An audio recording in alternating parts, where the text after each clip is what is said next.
Look, I have observed military operations across 73 star systems, compiled reports on 42 different species combat doctrines, and spent the better part of 3 decades studying warfare at the most prestigious institution in the galaxy. So, believe me when I say I thought I had seen everything. I was wrong. Spectacularly, horrifyingly, pants-wettingly wrong. My name is Kryll, and I am, or rather was, one of the Galactic Coalition's most respected military observers, Centauri. If you are wondering about the species, yes, the ones with the 4 arms and the excellent posture, we pride ourselves on analytical thinking, strategic planning, and maintaining a healthy sense of superiority over less intellectually gifted species. It is just who we are. Do not judge. The briefing room at the Coalition War College was exactly what you would expect: sterile, efficient, and filled with the kind of furniture that costs more than a small planetary defense budget but is somehow still uncomfortable. Holographic displays floated everywhere, showing various tactical scenarios, troop movements, and what I can only assume were very important graphs that nobody actually read. The room hummed with that particular frequency that suggested someone somewhere was spending entirely too much money on ambient lighting. I was reviewing my notes, sipping on a perfectly heated cup of Vixian moss tea when Bleep Talk shuffled in. Bleep Talk is, how do I put this diplomatically, a colleague. He is also a Quintari, which means he has approximately 6 too many eyes and a perpetual expression of mild panic. Useful traits for a military observer, honestly, since paranoia keeps you alive. But Bleep Talk takes it to an art form. Kryll, he chittered, his translator barely keeping up with his rapid speech. Have you heard about the humans? I waved one of my upper arms dismissively. The new species from Sector 7? Yes, I read the brief. Recently achieved faster than light travel, eager to prove themselves. Standard newcomer enthusiasm. What about them? Bleep Talk's eyes, and I mean all of them, widened. No. The rumors, Kryll. They say humans come from a Class 12 world. I nearly choked on my tea. Class 12? Oh, please. That is obvious propaganda to make themselves seem more impressive. Nobody actually evolves on a Class 12 death world. That is absurd. But Kryll, what if nothing? I interrupted, settling back into my chair with supreme confidence. Today we are observing a simple joint training exercise.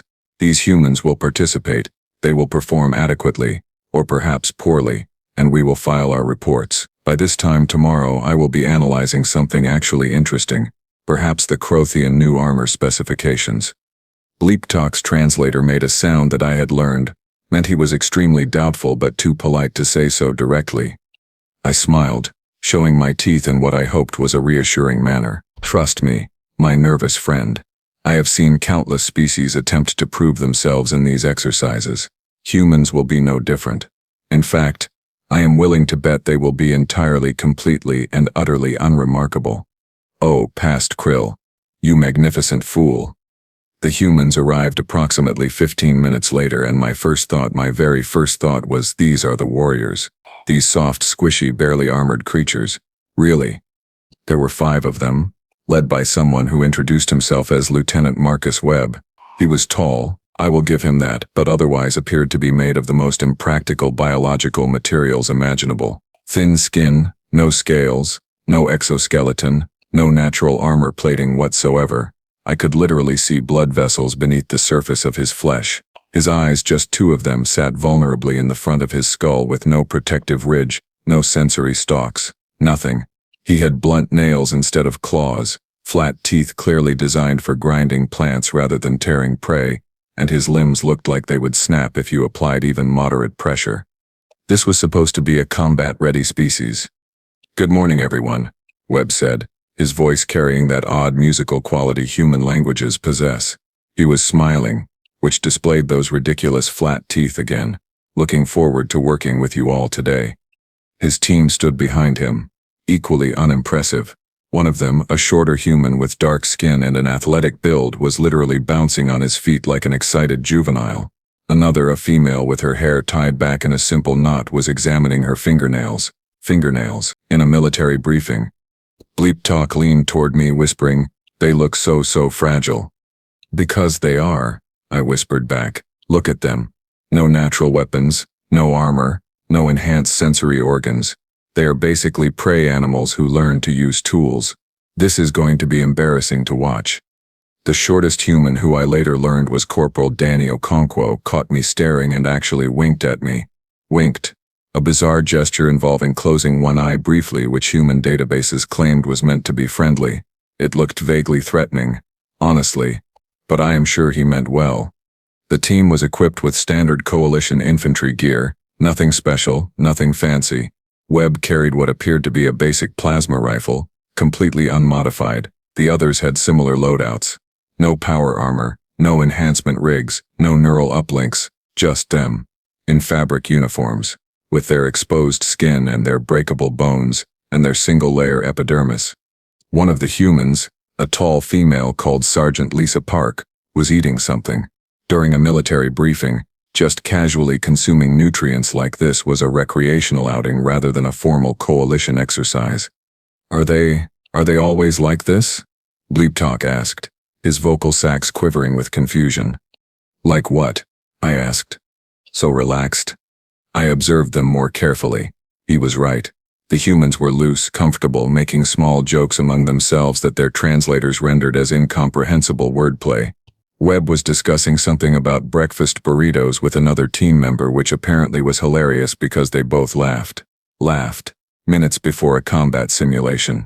They simply do not understand what they are walking into, I said confidently. First-timer nerves manifesting as false bravado. Perfectly normal.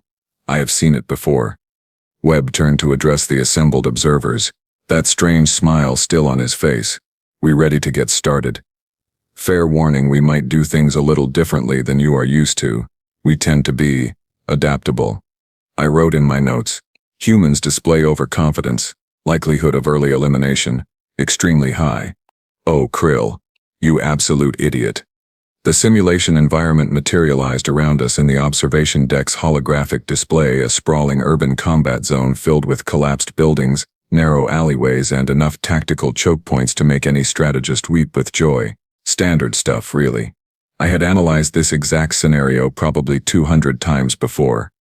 The teams filed into their starting positions. On the Coalition side, we had the best of the best.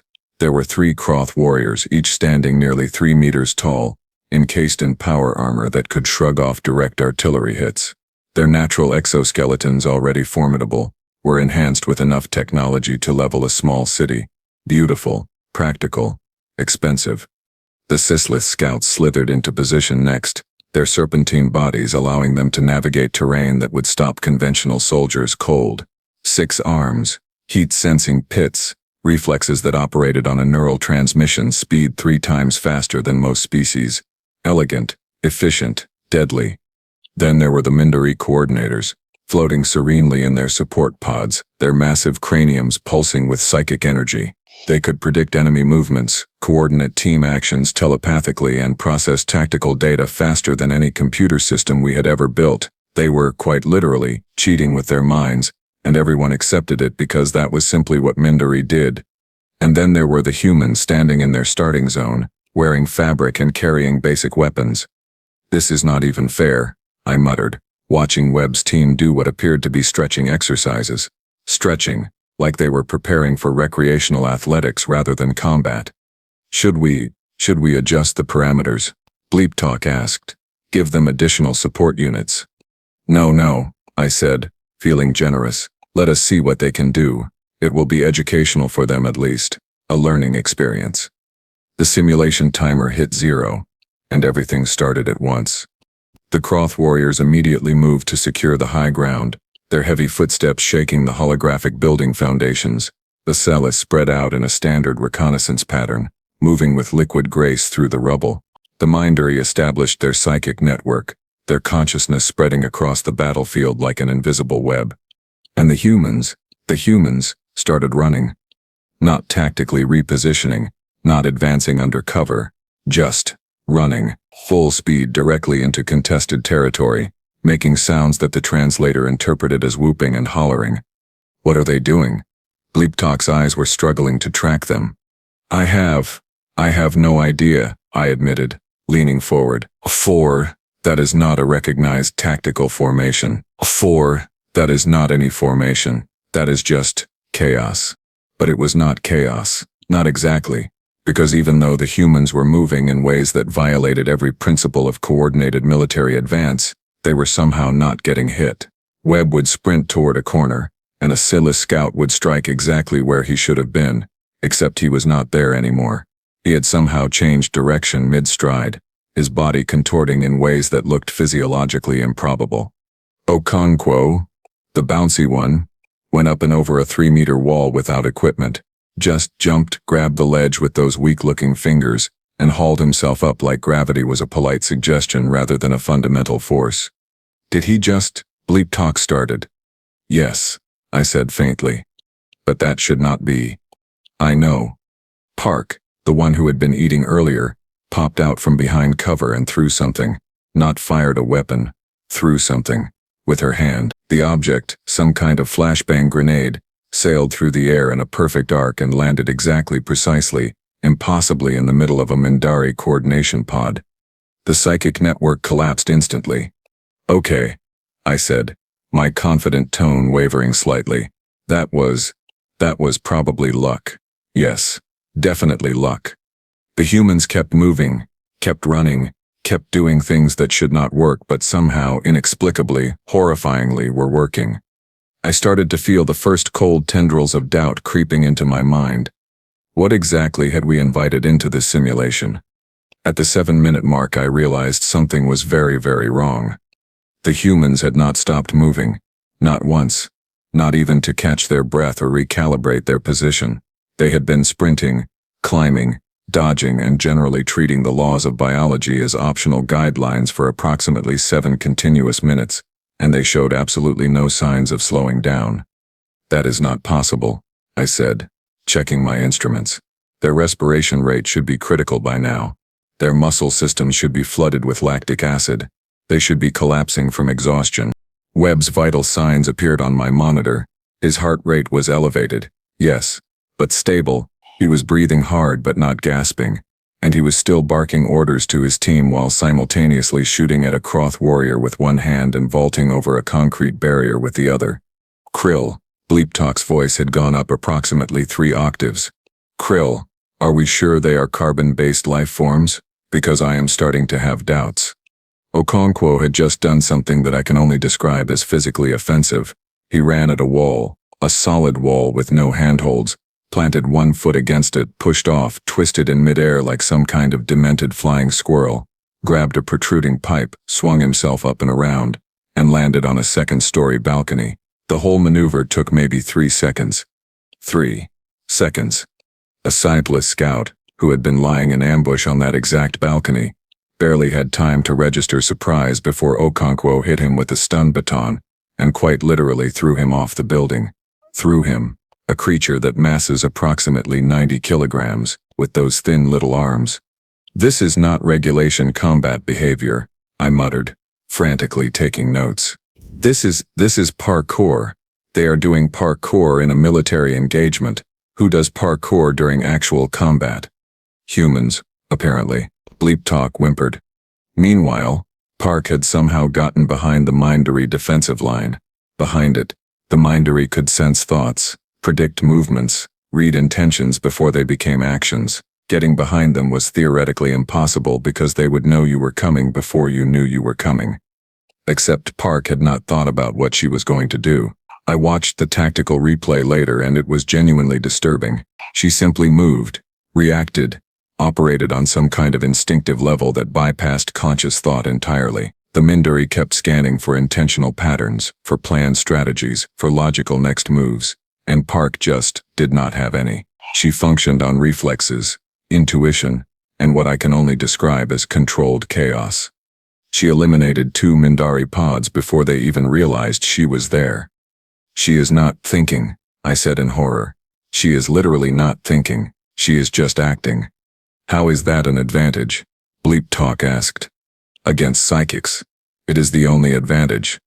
Another human, Private Jackson Moore, was currently engaged in what appeared to be a throwing competition with himself. He had run out of standard grenades, so he was throwing rocks, and he was hitting targets.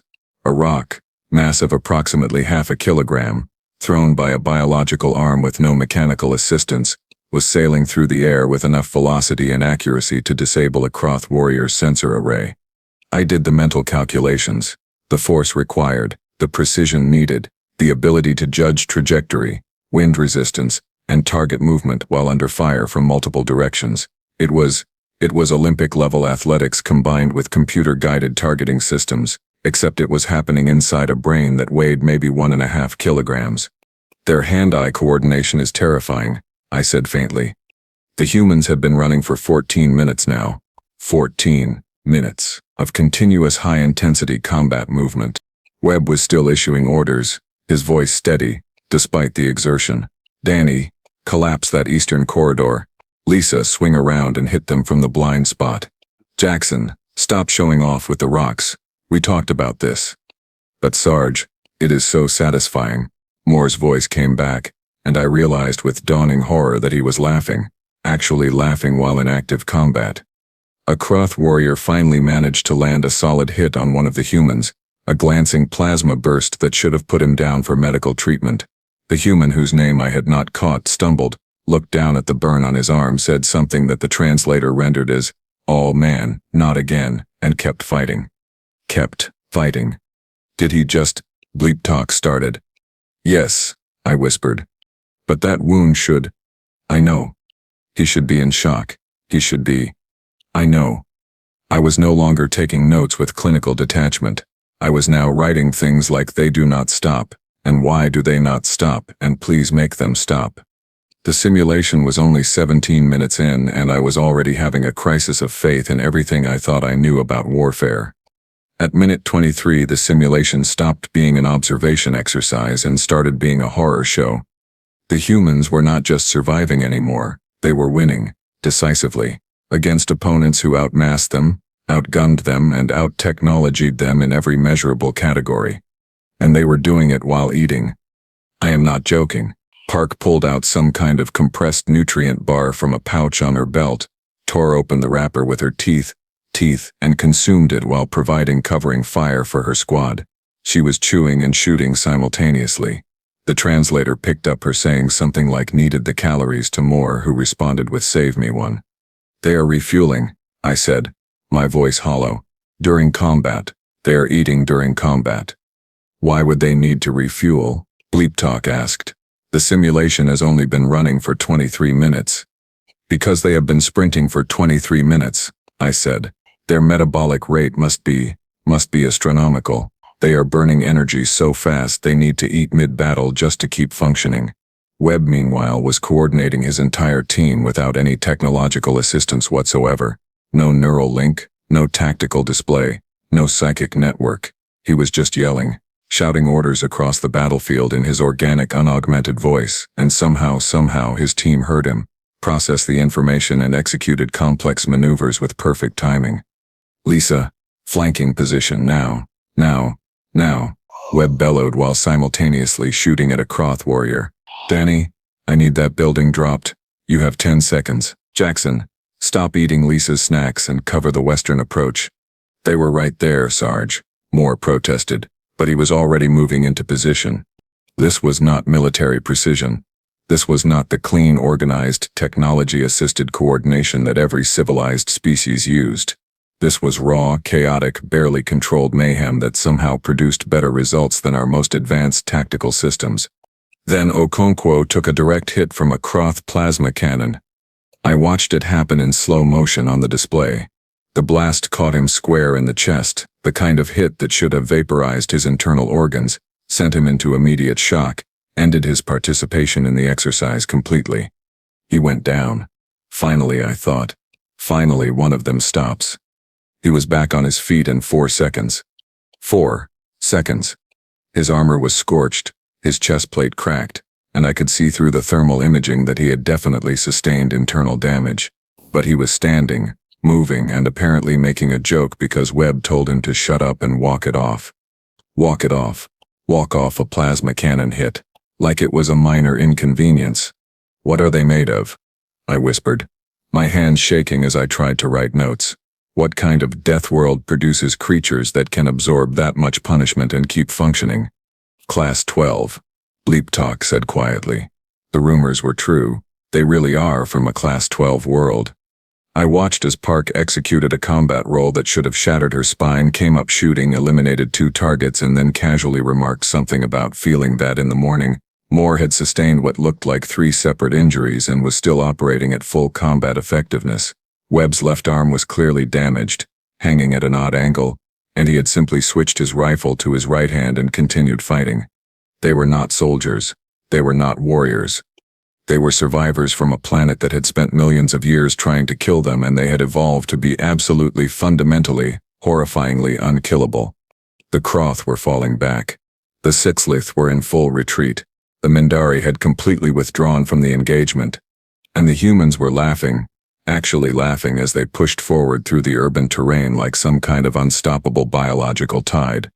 "Jackson, you owe me 5 credits, Park said, her voice crystal clear over the comms.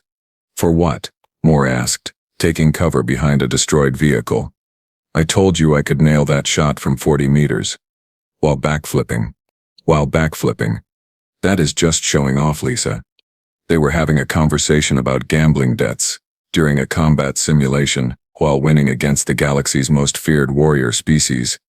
I sat back in my chair, my notes forgotten, and realized something profound and terrible.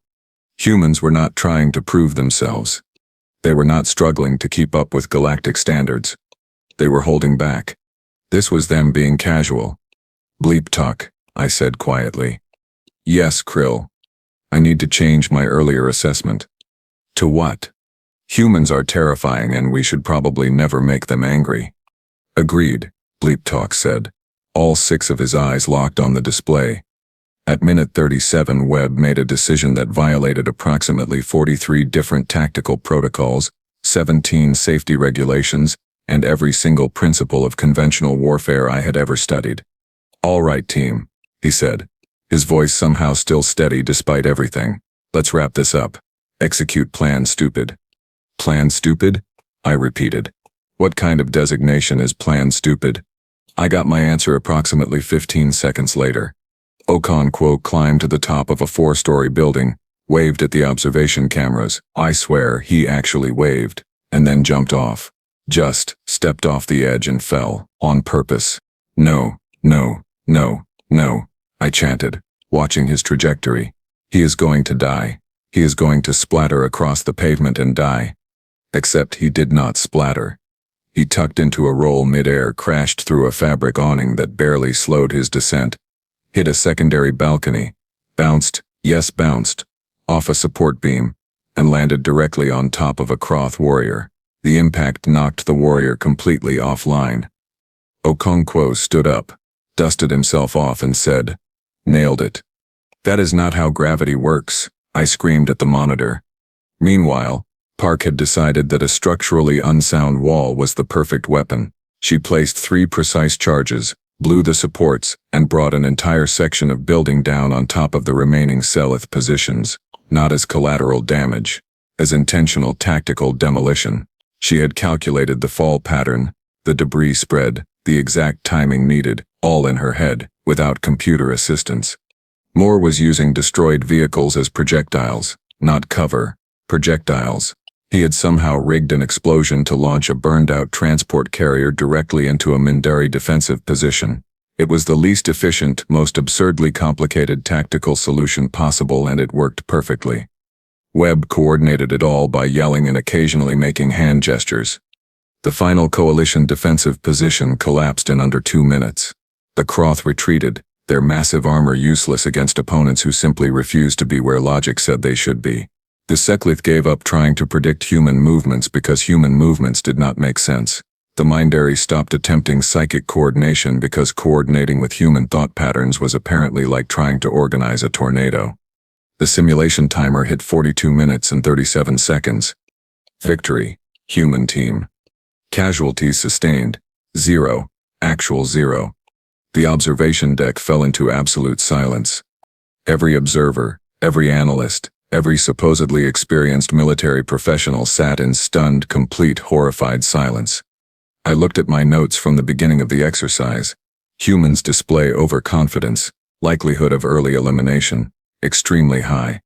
I wanted to go back in time and slap myself. Bleep talk made a sound like air escaping from a deflating balloon. That was impossible? I suggested weakly. I was going to say horrifying, but impossible works too. On the display, the humans were exiting the simulation chamber. They were not celebrating, not boasting, not doing any of the posturing that species typically did after a dominant victory. They were just chatting. Normal conversation. Webb was asking more about his plans for dinner. Park was complaining about needing to do laundry. Okonkwo was humming something melodic. They had just demolished the finest warriors in the known galaxy and they were discussing meal plans. A Kroth observer 3 seats down from me, a decorated veteran of 16 campaigns, was staring at nothing in particular.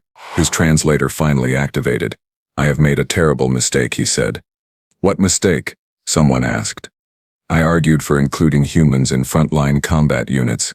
He paused. "I thought they would need our protection." The laughter that followed was not joyful. It was the laughter of people realizing they had fundamentally misunderstood the universe. I looked at my carefully prepared report, my professional analysis, my decades of experience, and realized it was all worthless. Everything I thought I knew about combat, about warfare, about what made an effective soldier had just been thrown out a window by 5 humans in fabric uniforms who treated lethal combat like a recreational sport. "Bleep talk," I said quietly. "Yes?" "Remind me to never ever volunteer for human observation duty again. Way ahead of you, Kryll. Way ahead of you." The debrief session was led by Captain Jennifer Hayes, a human instructor who had been observing from a separate monitoring station. She walked in carrying a container of some hot beverage, completely relaxed, like she had not just watched her species rewrite the fundamentals of military science. "Good exercise," she said, taking a sip. "Webb's team performed adequately." Adequately. "Captain Hayes," I managed to croak out, my vocal synthesizer barely functioning. "Your soldiers just defeated a combined arms force of the galaxy's most elite warriors in under 43 minutes, sustained 0 casualties and violated every known principle of tactical combat. That was not adequate. That was standard," she interrupted gently. "That was standard performance for a human infantry unit." The room somehow got quieter, which I had not thought possible. Hayes pulled up a holographic display. "Let me explain something about Earth, our home planet. It is classified as a Class 12 death world. That means everything, and I mean everything, is trying to kill us. The weather tries to kill us. The animals try to kill us. The plants try to kill us. The bacteria try to kill us. The plant itself occasionally tries to kill us, with earthquakes, volcanoes, and hurricanes." She took another casual sip of her beverage. "Humans do not train for survival. We are born into it. Every single day on Earth is combat training. Whether we realize it or not, our gravity is higher than most inhabited worlds, so we are naturally stronger. Our atmosphere is oxygen-rich and volatile, so we can run for extended periods. Our predators are fast and smart, so we evolve to be faster and smarter. We are persistence hunters, which means we chase our prey until it literally dies of exhaustion." Bleep talk made a sound like a small animal dying. "The exercise today?" Hayes continued. "That was my team relaxing, having fun. They were not operating under stress conditions. They were barely operating under mild interest conditions."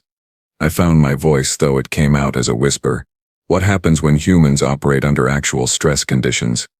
Hayes smiled, and it was not a comforting expression. "You really do not want to find out, Observer Kryll. Trust me on that." She finished her beverage and stood to leave, then paused at the door. "Oh, one more thing. Webb's team? They have been in service for 8 months. They are considered rookies by our standards. Our veteran units are substantially more capable." She left. Nobody spoke for approximately 5 full minutes. Finally, the Kroth observer broke the silence. "I am requesting an immediate transfer to diplomatic services." "Approved," someone said. "Anyone else?" 17 hands, claws, tentacles, and appendages went up simultaneously. I sat there staring at my worthless notes, thinking about soft skin and weak limbs and those ridiculous flat teeth, thinking about how I had called them prey animals who learned to use tools. Prey animals. Humans are not prey animals. Humans are what prey animals have nightmares about. Bleep Talk leaned over. Kryll, what are you going to put in your report? I thought about it for a long moment, then started typing. Report from Observer Kryll, Zenthari Military Analysis Division, Subject, Human Combat Capabilities. Conclusion, do not fight humans, seriously. Just do not find literally any other option. Negotiate, surrender, fake your own death, whatever it takes. But do not under any circumstances fight the species from the Deathworld.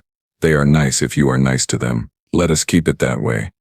I submitted the report and stood up on shaky legs. Bleep Toke, I need a drink. I need 7 drinks. That works too. As we left the observation deck, I took one last look at the simulation chamber where Webb's team had casually dismantled everything I thought I understood about warfare. Soft species, that is what I had called them. Soft. I will never make that mistake again. Nobody should.